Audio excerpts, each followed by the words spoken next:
अच्छा भाई, तो अब जरा हम देखते हैं इसके एमसीक्यूज और फिर उसके बाद उसके न्यूमेरिकल जो कि मैंने यहाँ पे लिख दिए हैं वो भी सारे देखते हैं।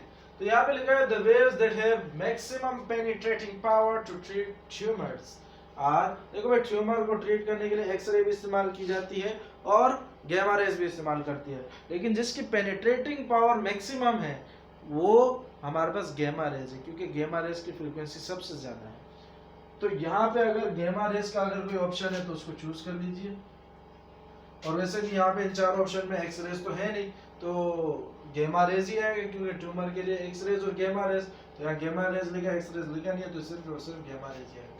The electromagnetic waves used in radiotherapy to destroy cancer cells are, अच्छा used in radiotherapy, तो अभी हमने देखा एक्सरेज के थ्रू हम रेडियोथेरेपी करते हैं कैंसर सेल्स को मारने के लिए। अच्छा यहाँ पे हमारे पास the velocity of light in a diamond is, इसमें आपको एक फार्मूला यूज करना है, वो फार्मूला कुछ यूं है कि भाई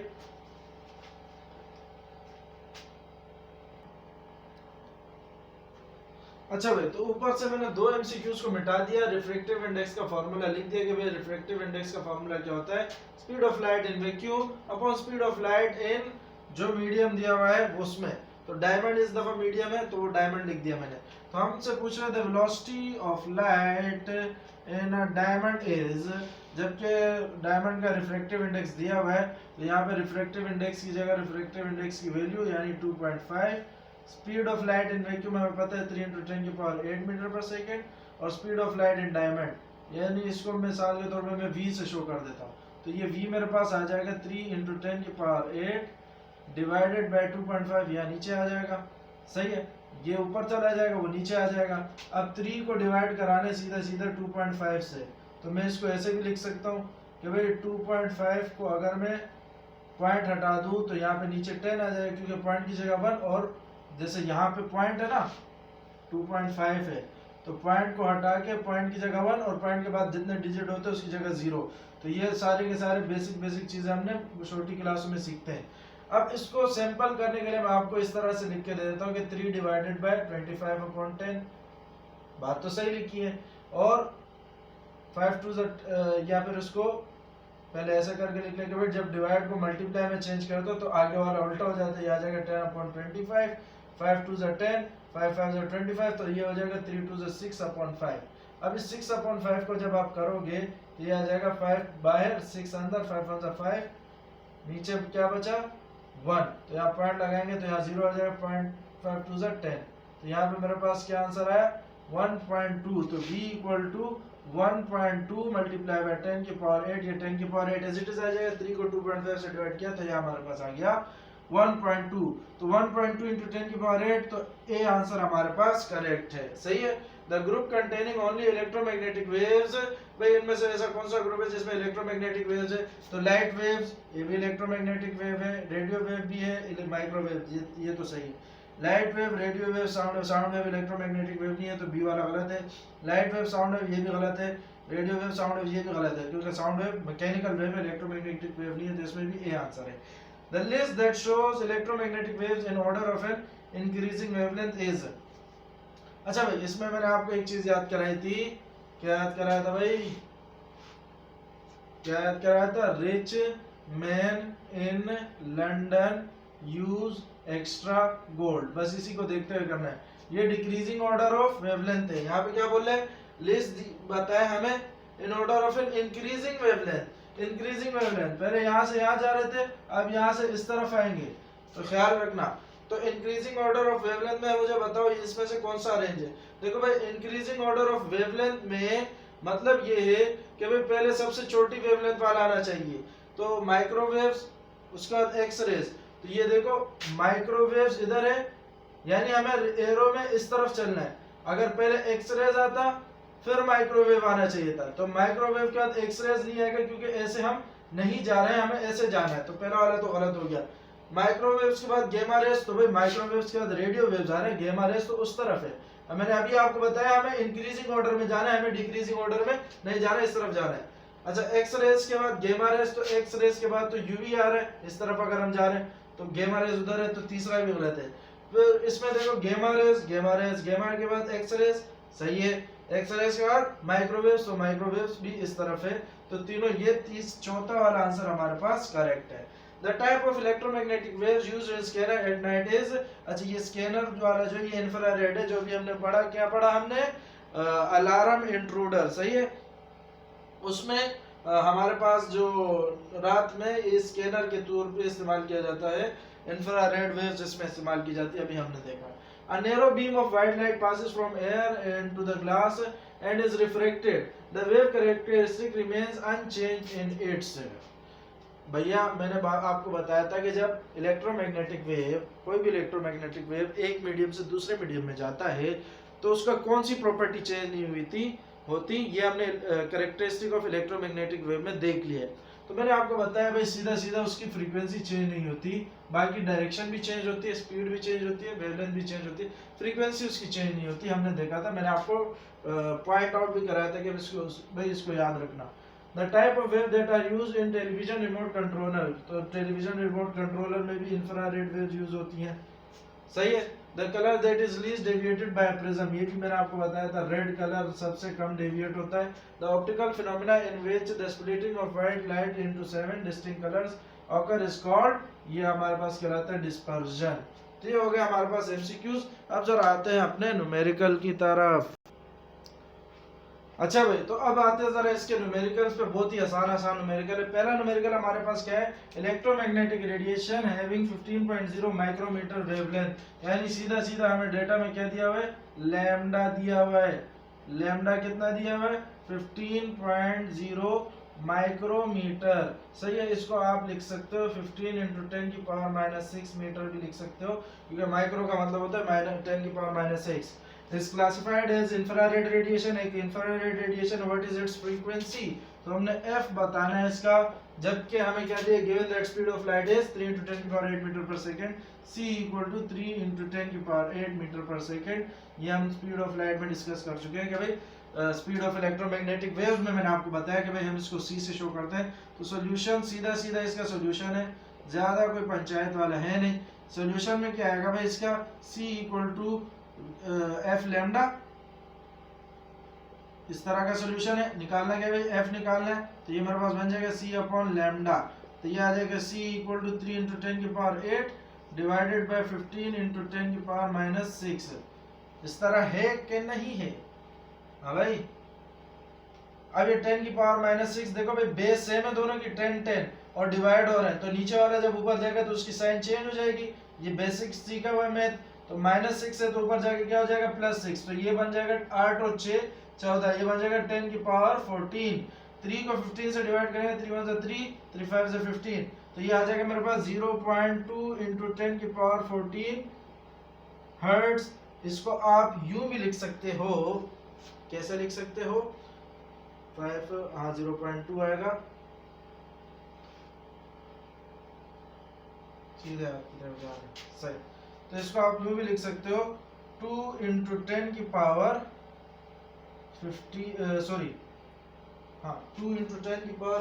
हर्ट्ज ही इसका आंसर है, आई थिंक। जब पॉइंट से उधर भेजते हैं तो पावर में 1 ऐड हो जाता है हमारे पास।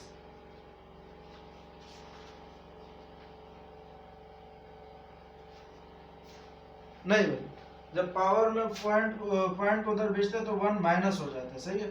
तो लेफ्ट टू राइट जब जाते हैं तो पावर माइनस हो जाता है, ये बन जाएगा 2 × 10 की पावर हमारे पास बन जाएगा 13 हर्ट्ज, सही है। पॉइंट को जब उस तरफ शिफ्ट करेंगे तो नंबर घटेगा पावर में, लेकिन पॉइंट को जब इस तरफ शिफ्ट करेंगे तो नंबर बढ़ेगा, सही है। ये हमारे पास आ गया आंसर। तो फ्रीक्वेंसी क्या आ गई, 2 × 10 की पावर 13 हर्ट्ज। अच्छा, अगर आपको ये सिर्फ पॉइंट को शिफ्ट कराने में मसला हो रहा हो तो ये आंसर भी इसका एकदम करेक्ट है। अगर आप इसको इसमें नहीं चेंज करते तो भी कोई मसला नहीं है। अच्छा भाई, पहला वाला हो गया हमारे पास, what is the frequency of 193 nanometer. तो डेटा में हमारे पास लैम्डा गिवन है कि भाई लैम्डा है 193 नैनोमीटर। नैनोमीटर का मतलब होता है 10 की पावर 9, 193 10 की पावर -9, सॉरी। अच्छा, what is the frequency, frequency मालूम करनी है अच्छा भाई, अल्ट्रावायलेट रेडिएशन है यूज इन लेजर सर्जरी। भाई अल्ट्रावायलेट रेडिएशन है, स्पीड ऑफ लाइट हमें पता है 3 × 10 की पावर 8 मीटर पर सेकंड होती है। दिया ना हो तो ये रख लेना इलेक्ट्रोमैग्नेटिक वेव्स के केस में। तो सॉल्यूशन पे आते हैं, यही फार्मूला लगेगा, यही फार्मूला लगेगा, C = F लैम्डा, फिर F बन जाएगा C upon lambda, lambda multiply में और यहाँ के डिवाइड हो जाएगा, तो ये बन जाएगा 3 × 10 की पावर 8 डिवाइडेड बाय 193 × 10 की पावर -9। -9 ऊपर जाएगा तो ये बन जाएगा +9, तो 8 और 9 बन जाएंगे 10 की पावर 17। ऐसा है कि नहीं है? बाकी इन दोनों को डिवाइड करा देते हैं, 3 को डिवाइड करा देते हैं 193 से, कैलकुलेटर में इसको डिवाइड कराते हैं, 3 डिवाइडेड बाय 193, तो ये हमारे पास बन रहा है 0.0155। तो अगर इस पॉइंट को जंप कराऊं मैं, 2 जंप दो, 1 2, तो ये बन जाएगा 1.55 × 10 की पावर 15, क्योंकि पॉइंट को उस तरफ जब शिफ्ट करेंगे तो हमारे पास क्या होगा, पावर घटेगी, नीचे की तरफ आएगी। तो ये आ गया हमारे पास हर्ट्ज में फ्रीक्वेंसी। सही है?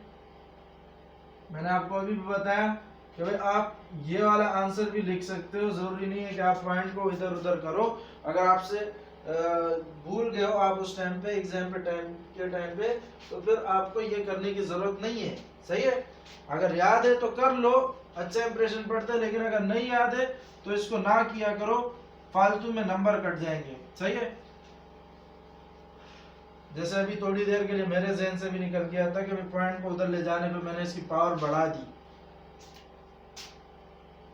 सही? अच्छा, calculate the wavelength of 100 megahertz radio waves used in MRI unit. 100 megahertz, अच्छा वेवलेंथ निकालनी है, तो ये आ गया हमारे पास डेटा,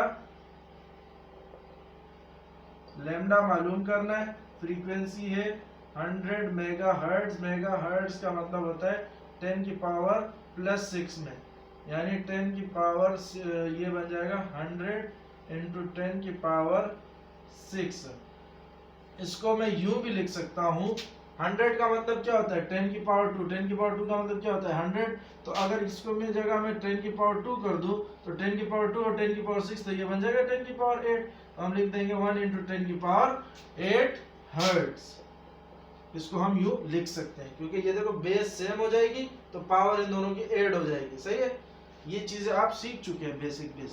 स्पीड ऑफ लाइट हमें पता है 3 × 10 की पावर 8 मीटर पर सेकंड होता है। सही है? अच्छा, तो हमारे पास यहाँ पे क्या बनेगा, सॉल्यूशन फॉर्मूला क्या है, C = F lambda, lambda will be equal to C upon F, and the value putting C बना आ जाएगा हमारे पास 3 × 10 की power 8, and the value of frequency is 1 × 10 की पावर 8। तो 10 की पावर 8 से 10 की पावर 8 कटेगा, 3 को डिवाइड करेंगे 1 से, तो ये आ जाएगा हमारे पास 3। तो लैम्डा आ गया हमारे पास बायो 3 मीटर, यानी वेवलेंथ कितनी है इसकी, 3 मीटर। तीसरा भी हो गया। चौथा देख लो जरा, चौथा है हमारे पास the distance from the sun is, अच्छा ये एक अलग तरीके का है, ये अगर कर लिया तो इसको अपन हम लोग मिटा देते हैं।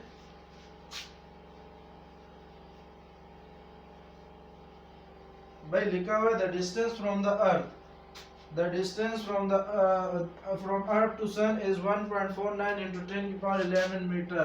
तो भैया डेटा बना लो, ये वेवलेंथ नहीं है, ये डिस्टेंस है, तो आप इसको बराए मेहरबानी डिस्टेंस ही रहने दो, डिस्टेंस को वेवलेंथ ना बनाया करो। × 10 की पावर 11 मीटर, तो इसको D से शो करेंगे, ना कि लैम्डा से। How long a radio pulse, देखो भाई जहां भी लॉन्ग का लफ्ज आ जाए ना तो समझ लो ये आपसे पूछ रहे हैं time. How long a radio pulse radiated from sun takes to reach on the अर्थ।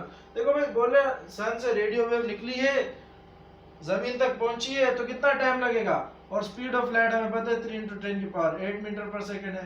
तो हमें पता है भाई यहाँ पे फॉर्मूला फॉर्मूला हमारे पास ये है कि वो वेलोसिटी वाला फॉर्मूला जो कि डिस्टेंस पे लगाते हैं हम, v equal to D upon T. अब यहाँ पे v नहीं है, वेलोसिटी की जगह हमारे पास यहाँ पे है c, तो आप v की जगह c लगा देना।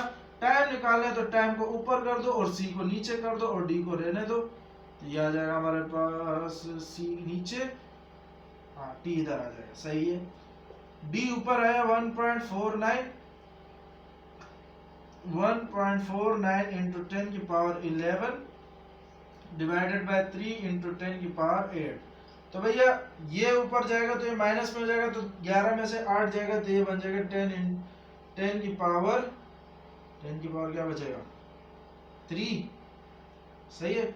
और 1.49 को डिवाइड करा देते हैं जरा 3 से, तो ये आ जाएगा मेरे ख्याल से 0.5 के करीब करीब आएगा, देख लेते हैं। 1.49 डिवाइडेड बाय 3, हाँ तो ये आ गया हमारे पास 0.496। अगर हम इसको इस तरह कर दें कि ये पॉइंट को शिफ्ट कर दें, तो 1 2 3, तो 3 दफा मैंने राइट साइड पे जम दिया तो 3 पावर कम हो जाएगी, मतलब ये 10 की पावर 3 खत्म हो जाएगा, तो टाइम आ जाएगा 496 सेकेंड। यानी सूरज से जमीन तक आने में एक रेडियो वेव को कितना टाइम लगता है, 496 सेकेंड, सही है। अच्छा भाई ये भी हो गया। डिस्टेंस अगला न्यूमेरिकल है 5वां, distances in space are of, ये मिटा रहा हूं मैं, इसको नोट कर लीजिए, आसान न्यूमेरिकल है। डिस्टेंसेस इन स्पेस में डिस्टेंस मेजर किए जाते हैं यूनिट्स ऑफ लाइट ईयर में। लाइट ईयर क्या है, the distance light travels in 1 year, जो लाइट जो डिस्टेंस कवर करता है 1 ईयर में, एक साल में, उसको कहते हैं लाइट ईयर, सही है। Find the distance in kilometre in a light year. देखो भाई सबसे बड़ी बात इसमें ये है कि भाई हमें दे दिया है डेटा, वो तो हर न्यूमेरिकल में देते हैं, तो बड़ी बात कौन सी हुई। अच्छा भाई तो पहली चीज स्पीड ऑफ लाइट तो हमें पता है कि भाई 3 इंटू 10 की पावर 8 मीटर पर सेकेंड है। दूसरी बात यहाँ पे इन लोगों ने हमें टाइम दे दिया। टाइम कैसे दे दिया, हमें बोले लाइट ईयर।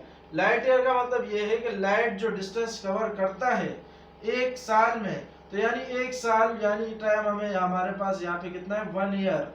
लाइट ईयर का मतलब है हमारे पास टाइम कितना है 1 ईयर। अब इस 1 ईयर को आप उसमें चेंज कर लो सेकेंड्स में, कि भाई 1 ईयर में एक साल में 365 दिन, सही है। और हर दिन में कितने घंटे, 24 घंटे, फिर एक घंटे में 60 मिनट, फिर घंटे से मिनट में गया, मिनट से सेकंड में जाओगे तो एक से मिनट में 60 सेकंड। तो इस सब फैक्टर को जब आप मल्टीप्लाई करोगे तो आपके पास एक आंसर आएगा, जो कि आपके पास होगा आपका टाइम। तो ये आ जाएगा 365 मल्टीप्लाई बाय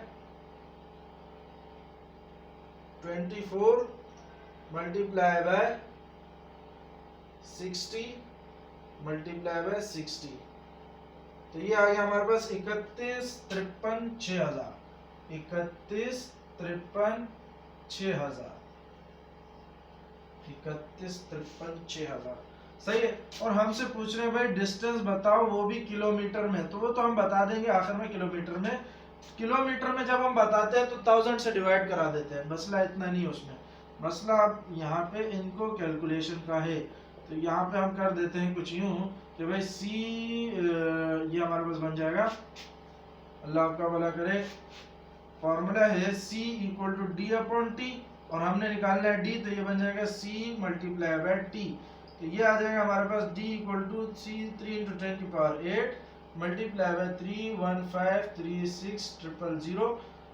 अब हम करेंगे क्या, सिर्फ इस फैक्टर को 3 से मल्टीप्लाई करेंगे, 10 की पावर 8 को रहने देंगे, सही है। तो ये आ जाएगा हमारे पास 3 मल्टीप्लाई बाय 3153600, तो ये आ जाएगा 9460800। d will be equal to 9460800। Multiply by 10 की पावर 8 इंटू 10 की पावर 8 मीटर। अच्छा भाई, तो यहाँ से अगर आप देख सको तो अब इसको मीटर से किलोमीटर में लेके जाना है, तो यहाँ पे हम इसको 1000 से डिवाइड करा देंगे, 1000 से क्या करा देंगे, डिवाइड करा देंगे। तो एक जीरो से एक जीरो गया, दूसरे से दूसरा, तीसरे से तीसरा। तो यहाँ पे हमारे पास d कितना आ गया, 94608 इंटू 10 की पावर 8, ये 10 की पावर 8 तो पहले से ही है, किलोमीटर। सही है, किलोमीटर, ये आ गया हमारे पास डिस्टेंस किलोमीटर में। सही है। इसमें फिर पॉइंट को शिफ्ट कराया गया, यहाँ से यहाँ पे इसको शिफ्ट कराया गया, तो ये बन जाएगा 9.4, 1 2 3 4, 4 मरतबा इसमें एडिशन होगी, तो ये आ जाएगा इंटू 10 की पावर 12। सही है, क्योंकि जब यहाँ से यहाँ जा रहे तो पावर घट रही थी, तो आप इसको ऐसे भी लिख सकते हो। अच्छा, पांचवा भी हो गया हमारे पास। अब आते हैं अपने छठे न्यूमेरिकल पे, इसको नोट कर लीजिए।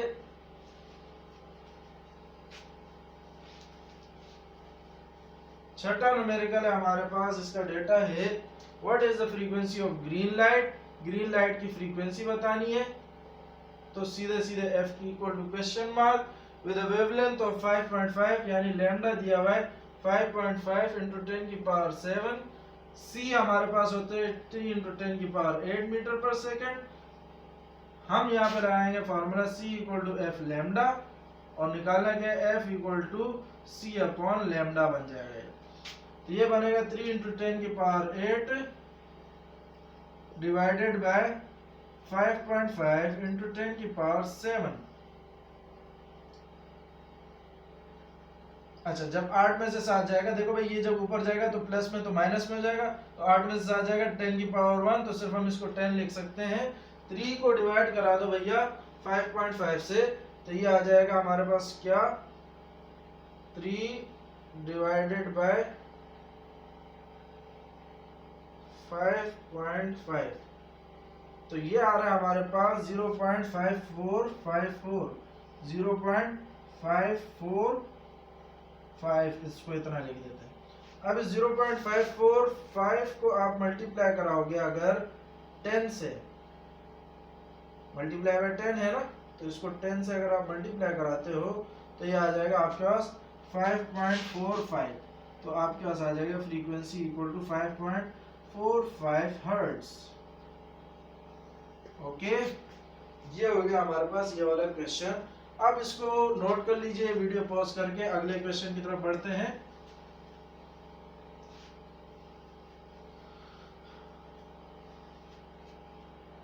A typical household microwave oven operates at a frequency of 2.45 GHz। इसकी फ्रीक्वेंसी दे दी हमें, डेटा लिख लेते हैं 2.45 GHz। सही है। अच्छा भाई, उसके बाद आता है हमारे पास, पूछ रहे हैं what is the wavelength of this radiation. अच्छा भाई, तो इसमें हमसे पूछ रहे हैं वेवलेंथ पूछ रहे हैं, जो कि क्वेश्चन मार्क हो जाएगा c इक्वल टू 3 इंटू 10 की पावर 8 मीटर पर सेकेंड। अच्छा, इसको गीगाहर्ट्ज से चेंज करते, गीगा होता है 10 की पावर 9, नैनो होता 10 की पावर -9, लेकिन गीगा होता है 10 की पावर 9। लैम्डा का फॉर्मूला बन जाएगा हमारे पास, फॉर्मूला क्या है, c equal to F lambda. तो यहाँ से हमारे पास लैम्डा निकल के आ जाएगा c अपॉन एफ 3 इंटू 10 की power 8 will be divided by 2.45 into 10 की पावर 9। सही है। अच्छा, ये 10 की पावर 9 जब ऊपर जाएगा तो 10 की पावर -9, तो ये बन जाएगा 10 की पावर -1, तो ऊपर बच जाएगा। लेकिन 3 और 2.45 को डिवाइड करा के देखते हैं क्या आता है हमारे पास।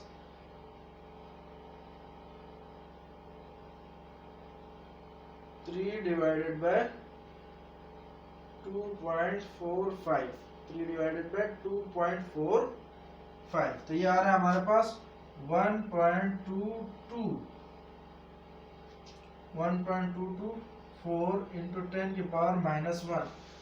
अच्छा, इस 10 की पावर -1 का मतलब ये होता है कि भाई आप जो है ना, इस वैल्यू को 10 से डिवाइड करा दो। सही है। अगर आपको मैथ के रूल्स पता हो, देखो किसी चीज की पावर अगर माइनस में हो तो अगर वो ऊपर है तो उसको नीचे में ले जाओ तो पावर प्लस में हो जाएगी, और अगर नीचे है और उसकी पावर माइनस में तो उसको ऊपर ले आओ तो उसकी पावर प्लस में हो जाएगी। तो अगर मैं इसको ऐसे लिख दूं कि भाई 1.224 इंटू 10 की पावर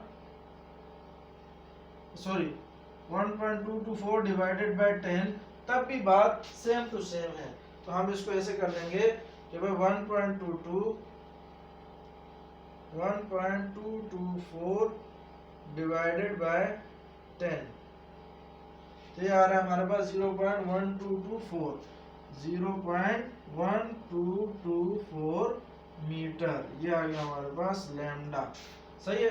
तो इसी के साथ हमारा ये चैप्टर हो गया क्लोज, जिसके क्वेश्चन आंसर भी हो गए, जिसके एमसीक्यूज भी हो गए, जिसके न्यूमेरिकल भी हो गए, जिसके कॉन्सेप्ट भी हो गए। ये था हमारा इलेक्ट्रोमैग्नेटिक स्पेक्ट्रम या इलेक्ट्रोमैग्नेटिक वेव्स का वन शॉट लेक्चर। इसका देखिए, इसके नोट्स बनाइए, इसकी तैयारी करें, इसकी प्रैक्टिस करें।